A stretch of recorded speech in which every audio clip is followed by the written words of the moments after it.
नमस्कार मित्रांनो, एड लागलं प्रेमाचं या मालिकेच्या येणाऱ्या पुढील भागामध्ये आपल्याला खूपच धमाकेदार असा ट्विस्ट बघायला मिळणार आहे. कारण आता जयच्या नाकावर टिच्चून इथे राया मिसफायरच्या घरात राहायला येताच आता मिसफायरच्या प्रेमात राया कसा पडणार हे आपल्याला लवकरच बघायला मिळेल. तर इकडे आता जय नानांचा हात धरून नानांना घरी घेऊन आलेला असतो. तेव्हा शशिकला आता जोरजोरात ओरडत असते, जय थांब, त्यांना घेऊन जाऊ नको, ते घर माझंय, माझंय ते घर. तेव्हा लगेच आता जय मात्र काही न ऐकता नानांना आणि जिजीला इकडे त्यांच्या घरासमोर घेऊन येतो. तेव्हा लगेच जय म्हणू लागतो, आता मी पण बघतो कोण नाना जिजीला या घरात जाण्यापासून थांबवतंय. तेव्हा मंजिरी म्हणू लागते, जय आम्हाला तुझ्या मदतीची गरज नाहीये, माझ्या नाना आणि जिजीसाठी मी शोधेन घर, तुला काही करण्याची गरज नाहीये. तेव्हा लगेच आता जिजी म्हणू लागते, मंजिरी अगं तो जे काही करतोय ते आपल्यासाठी करतोय ना. तेव्हा लगेच आता जय म्हणू लागतो, हो जिजी, आणि आजपासून मी तुमच्याच घरात राहणार, तुमची काळजी घेणार, एकदम तुमच्या मुलासारखी. आता मात्र जिजी तर खूप खुश होते आणि जयकडे बघू लागते. त्याच वेळेस शशिकला म्हणू लागते, नाही हे शक्य नाहीये. तेव्हा लगेच जय म्हणू लागतो, कसं शक्य नाहीये, कारण मी पण आता नाना जिजी बरोबर इथेच राहणार आहे या घरात, त्यामुळे आता बघ काकू, तू त्यांना काही त्रास देऊ शकत नाही. आता मात्र मंजिरी रागाने जयकडे बघू लागते आणि मनाशीच म्हणू लागते, हा जय ना स्वतःला या घरात राहण्यासाठी हे सगळं करतो हे मला समजत नाहीये का. पण जय, काही झालं तरी मी तुला या घरात राहू देणार नाही, कारण माझा राया तो नक्कीच काहीतरी करेल आणि माझा सच्चा मित्र राया तुला इथे राहूच देणार नाही. असा बघ तो काय करतो ते. असे बघून आता मंजिरी स्वतःशीच हसत असते, कारण इथे राया आणि मंजिरीने मिळून मोठा असा प्लॅन केलेला असतो. तर इकडे रायाने शशिकलाला ब्लॅकमेल केलेलं असतं. आता मात्र शशिकलाला ही रायाचं म्हणणं ऐकावंच लागतं. त्याच वेळेस जय म्हणू लागतो, चला नानाजीजी, चला तुमचं तुमच्या घरात स्वागत आहे. असे म्हणून आता जय लगेच नानाजीजीला घेऊन आतमध्ये जातो. त्याच वेळेस शशिकला म्हणू लागते, थांबा, अजून तुमचं घर हे झालेलं नाहीये, कारण तुमचं जे अर्ध घर होतं ना ते मी कुणाला तरी भाड्याने दिलंय. तेव्हा लगेच आता नानाजीजीला तर धक्काच बसतो. तेव्हा लगेच आता शशिकला म्हणू लागते, हो, तुमचं जे घर होतं ना ते मी भाड्याने दिलंय आणि तो भाडेकरू लगेच इथे येणार आहे. त्याच वेळेस आता लगेच जय म्हणू लागतो, काय बोलते शशिकला, हे घर त्यांचंच आहे आणि या घरात नाना जिजी राहणार आहे. आता मी पण बघतो तू काय करते, मी एक पोलीसवाला, हे विसरलीस का शशिकला तू. तेव्हा लगेच आता जय मात्र शशिकलाला खुणावत असतो. पण इकडे आता शशिकलाला काही मार्गच नसतो, कारण तिला रायाने ब्लॅकमेल केलेलं असतं. तेव्हा लगेच शशिकला म्हणू लागते, त्यांना राहायचं असेल तर या घरात कुठेतरी राहता येईल, पण जे त्यांचं अर्ध घर होतं ना ते घर मी भाड्याने दिलंय आणि तो भाडेकरू म्हणत असेल तरच यांना त्या घरात राहता येईल. तेव्हा लगेच आता वाजत गाजत बाहेरून वरात घेऊन बरेच काही लोक आलेले असतात. आता डोलीमध्ये त्या भाडेकरूला घेऊन आलेले असतात. तेव्हा लगेच आता जय मात्र खूप खुश होतो आणि पटकनच बाहेर धावत येतो. आता मंजिरी खूप खुश झालेली असते. तेव्हा लगेच जय म्हणू लागतो, वा, म्हणजे माझ्या स्वागतासाठी एवढं सगळं केलं का, मी या घरात राहायला येणारे म्हणून एवढी सगळी तयारी. तेव्हा लगेच आता मंजिरी म्हणू लागते, जय ही तयारी तुझ्यासाठी नाहीच आहे. तेव्हा लगेच आता राया त्या डोलीतनं उतरतो. त्याच वेळेस शशिकला म्हणू लागते, हे बघा, हा आहे माझा अर्धा भाडेकरू आणि आजपासून हा या घरात राहणार आहे, त्यामुळे आता तोच ठरवेल तुम्हाला या घरात घ्यायचं की नाही घ्यायचं. तेव्हा लगेच आता जिजी आणि नाना तर रायाकडेच बघू लागतात. राया आता विठ्ठल रुक्मिणीची मूर्ती घेऊन आलेला असतो. आता मात्र मंजिरीकडे राया एकटक बघू लागतं. त्याच वेळेस मंजिरी आता रायाकडे बघून हसत असते. तेव्हा लगेच आता रायाची मूर्ती हातात घेऊन इकडे मंजिरीच्या घराजवळ आलेला असतो. आता मात्र लगेच शशिकला म्हणू लागते, या तुमचं स्वागत आहे आमच्या घरात, चला चला, हे आहे आमचे भाडेकरू आणि आजपासून हे राहणार आहे या घरात, त्यामुळे हेच ठरू शकतील तुम्हाला तिकडे राहू द्यायचं की नाही. तेव्हा लगेच नाना म्हणू लागतात, हे बघ उमे, मला या घरात राहायचंय बरं का, मला या घरातून कुठेही जायचं नाही, माझ्या खूप आठवणी ग उमे इथे. तेव्हा लगेच आता जिजी काही बोलणार तेच मंजिरी म्हणू लागते, जिजी अगं राहू दे की नानांना त्यांच्या घरात, का असं करते तू. तेव्हा लगेच आता राया म्हणू लागतो, ठीक आहे, मला मान्य आहे, मी तुम्हाला माझ्या घरात राहू देऊ शकतो, कारण मी तसे पैसे दिलेत आता शशिकला काकूला. तेव्हा लगेच शशिकला म्हणू लागते, ठीक आहे, तुम्हाला मान्य असेल तर चालेल, यांना तुम्ही तुमच्या घरात राहू देऊ शकता, अर्ध्या घरात. तेव्हा लगेच आता राया म्हणू लागतो, हो चालेल. आता मात्र जय तर इथे रागानेच रायाकडे बघत असतो. हे सगळं काय झालंय, हा राया कसा आलाय आणि ही शशिकला कशी काय तयार झाली.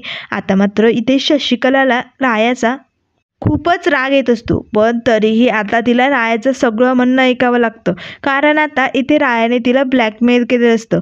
तर आता लगेच जय शशिकलाला खुणावू लागतो आणि हे सगळं काय चालू आहे? का तू त्या गुंडाचं ऐकते? पण मात्र शशिकला गप्प बसून असते. तेव्हा लगेच आता नाना म्हणू लागतात, उमे जायचं ना मग आपल्या घरात, मला इथेच राहायचंय गं, माझ्या खूप आठवणी, मला नाही जायचं कुठे उमे. तेव्हा लगेच आता मंजिरी म्हणू लागते, हो नाना तुम्ही इकडेच राहणार आहात, तुम्ही कुठेही जाणार नाही आहात. तेव्हा लगेच आता इथे राया विठ्ठल रुक्मिणीची मूर्ती तिथे समोर ठेवतो आणि आता सर्वजण त्यांचं दर्शन घेतात आणि विठुरायाचा जयघोष करू लागतात. त्याच वेळेस आता लगेच राया ती मूर्ती हातात घेतो आणि मंजिरीच्या घरात एंट्री करतो. आता मात्र जयला खूपच राग आलेला असतो. त्याच वेळेस मंजिरी आता जयकडे बघून हसत असते. तेव्हा लगेच मंजिरी जयला म्हणू लागते, बघितलं जय, तुला या घरात यायचं होतं ना, ये. आता माझा सच्चा मित्र या घरात आलाय, आता बघ आम्ही दोघे मिळून काय करतो ते. असे म्हणून आता मंजिरी लगेच रायापाठोपाठ आतमध्ये निघून जाते. आता मात्र इथे जिजीला खूपच राग आलेला असतो. कारण तिला राया या घरात राहायला आला हे बिलकुल पटत नसतं. पण आता नानांच्या हट्टासाठी तिला या घरात राहायला यावं लागतं आणि त्यांच्या तब्येतीसाठी मी हे सगळं करते. नाहीतर या रायाबरोबर राहणं शक्यच नाही आहे. या गुंडाबरोबर मी कधीही राहू शकत नाही. तेव्हा नाना मुलाखत, हे बघ उमे शांत हो. आता आपल्याकडे दुसरा काही पर्याय नाही. आपल्याला या घरात राहायचं आहे की नाही उमे? त्यामुळे प्लीज ना गं असं नको करू. चल ना आतमध्ये. तेव्हा लगेच आता इथे मंजिरी ही जिजीला म्हणू लागते, जिजी चल ना गं, ये ना आतमध्ये. आता जिजीने इथे घरात पाऊल टाकलेलं असतं. आता मात्र लगेच इथे राया जयजवळ जातो आणि मला तो घोरपडे, बघितलं तू म्हटला होता की नाही मिस फायर व तिच्या घरच्यांना तो खूप त्रास देणार आहे म्हणे. पण हा राया हे कधीही होऊ देऊ शकणार नाही हा. कारण तुला माहिती आहे या रायाबरोबर तो राया आहे विठुराया, आणि विठुराया नक्कीच असं काहीतरी करत असतो. त्यामुळे माझ्या सच्च्या दोस्ताला मी कधीही त्रासात बघू शकत नाही आणि त्रास तर होऊच देणार नाही. म्हणून तर मी इकडे राहायला आलोय ना. आता मात्र जयला खूपच राग आलेला असतो. जय आता गप्प बसलेला असतो. त्याच वेळेस आता लगेच मंजिरी जयजवळ येते आणि म्हणू लागते, बघितलं जय, हा आहे माझा सच्चा मित्र आणि याच्यावरती माझा किती विश्वास आहे हे तुला माहितीच आहे ना जय. मग बघ, तुला या घरात यायचं होतं ना, तू राहू शकतो. पण आता माझ्याबरोबर माझा सच्चा मित्र राया पण आहे. त्यामुळे तू माझं काहीही वाकडं करू शकत नाही.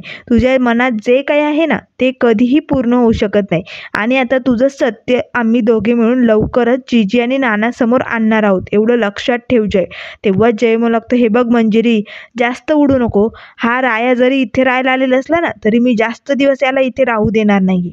लवकरात लवकर या रायाला मी इथनं बाहेर काढणार.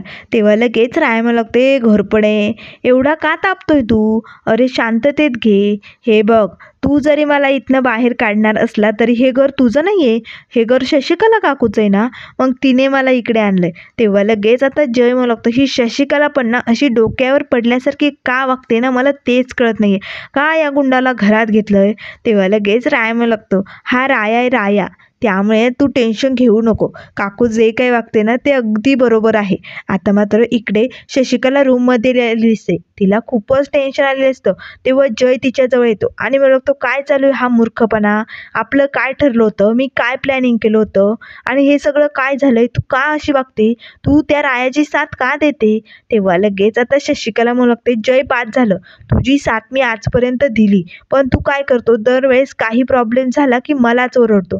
आणि आता तर त्या रायाने मला ब्लॅकमेल केलं होतं, त्यामुळे मला त्याचं म्हणणं ऐकावंच लागलं. तेव्हा लगेच जय म्हणू लागतो, अगं पण त्या रायाला घाबरण्याची गरजच काय आहे? तेव्हा लगेच शशिकला म्हणू लागते, ए जय, इथे मला माझ्या मुलीचा प्रश्न पडला आहे. तुझं बाद झालं आता. मी त्यांना घराबाहेर काढलं होतं की नाही, मग तेव्हाच तू त्याला त्यांच्या घरी जायचं ना घेऊन, तुझ्या घरी घेऊन जायचं की मग, नाहीतर दुसरीकडे न्यायचं. इकडे आणायची काय गरज होती? तेव्हा लगेच जय म्हणू लागतं, हे बघ शशिकला, मला या घरात राहायला यायचं होते, तुला माहिती होतं की नाही? तेव्हा शशिकला म्हणू लागते, हो, पण आता काय झालं, आता तो राया आलाय ना इकडे, मग आता राहा, तू पण राहा इथे आणि रायाही राहील ते. तेव्हा लगेच जय म्हणू लागतो, नाही, त्या रायाला मी लवकरात लवकर इथनं बाहेर काढणार आहे. त्यासाठी मला काही करावं लागलं तरी चालेल. तर इकडे मंजिरी आता रायाजवळ येते आणि रायाला म्हणू लागते खरंच थँक्यू हां. तेव्हा राया म्हणू लागतो ए मिस फायर, तुला सांगितलं ना किती वेळा, थँक्यू सॉरी नाही हां, आपल्या दोस्तीत हे म्हणायचंच नाही, मग का म्हणतेस. तेव्हा लगेच मंजिरी म्हणू लागते राया, आपण हे सगळं प्लॅनिंग केलं आणि ठरल्याप्रमाणे तसंच झालंय. आता बघ, आता तुला जिजीच्या मनात घर करायचंय, आमच्या घरात राहून तुला जिजीचं मन जिंकायचंय बरं का. तेव्हा लगेच राया म्हणू लागतो हो, मला त्या माऊलीचं मन जिंकायचंय, पण जिजी माझं ऐकून घेईल का. खरंच काय करावं ना मला काही सुचतच नाही. तेव्हा मंजिरी म्हणू लागते काळजी करू नको, लवकरात लवकर जिजीचं मन तू नक्की जिंकशील, कारण माझा तुझ्यावरती पूर्णपणे विश्वास आहे. आता मात्र मंजिरी लगेच रायाच्या हातात हात देते आणि म्हणू लागते खरंच राया, तुझ्यामुळे आज माझे नानाजीजी त्यांच्या हक्काच्या घरात आले. तुझे आभार कसे मानावे ना तेच कळत नाही. आता रायाही मंजिरीकडे एकटक बघू लागतो. त्याच वेळी जय तिथे आलेला असतो. आता मात्र मंजिरीचा आणि रायाचा असं एकमेकांच्या हातात हात बघून जयला तर खूपच राग येतो. तेव्हा लगेच आता जय त्या दोघांकडे रागाने बघू लागतो. त्याच वेळेस आता घोरपडेच्या डोळ्यासमोर जिजीचं मन जिंकून आता राया मिस फायरच्या प्रेमात कसं पडणार ना, हे आपल्याला लवकरच बघायला मिळणार आहे. त्यामुळे मित्रांनो, अशाच मालिकेच्या अपडेट पाहण्यासाठी चॅनलला लाईक करा, सबस्क्राईब करा. व्हिडिओ पाहिल्याबद्दल धन्यवाद.